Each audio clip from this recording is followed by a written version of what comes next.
पुणे महानगरपालिका आणि पिंपरी चिंचवड महानगरपालिका भाजपनं मागच्या 9 वर्षात या दोन्ही शहरांमध्ये प्रचंड ताकद निर्माण केली.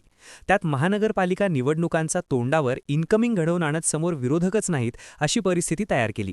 पण अजित पवारांनी इथे भाजपला तगडं आव्हान निर्माण केलं. जुन्या अजित पवार बघायला मिळाले अशी चर्चा कट्ट्यांवर रंगली. पण जुन्या अजित पवारांना मुरलेल्या भाजपनं रीतसर दणका दिलाय. पुण्यात भाजपनं 85 मारले असून पिंपरी चिंचवडमध्ये भाजपनं बहुमताचा आकडा गाठलाय. पण अजित पवारांना नेमक्या किती जागांवर आघाडी मिळाली?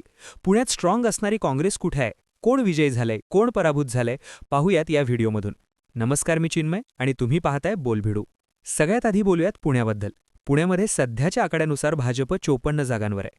अजित पवारांची राष्ट्रवादी फक्त 7 जागांवर, शरद पवारांची राष्ट्रवादी 2 जागांवर, काँग्रेस 4 तर शिंदेंची शिवसेना 2 जागांवर आघाडीवर आहे. तर धक्कादायक गोष्ट म्हणजे आत्तापर्यंत ठाकरेंची शिवसेना आणि मनसे यांची पाठी कोरीच आहे. या पक्षांना अद्याप तरी कुठल्याच जागेवर आघाडी मिळालेली नाही. 2017च्या महानगरपालिका निवडणुकीत भाजपनं पुण्यात 97 जागा जिंकल्या होत्या. पण त्यापेक्षा जास्त जागा जिंकण्यासाठी भाजपनं जोर लावला. आता हा जोर निकालात सुद्धा दिसून येतोय.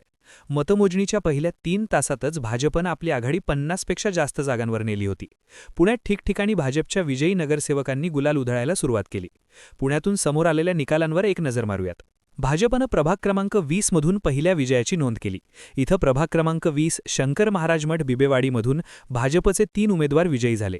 भाजपचे राजेंद्र शेळमकर, तन्वी दिवेकर, मानसी देशमुख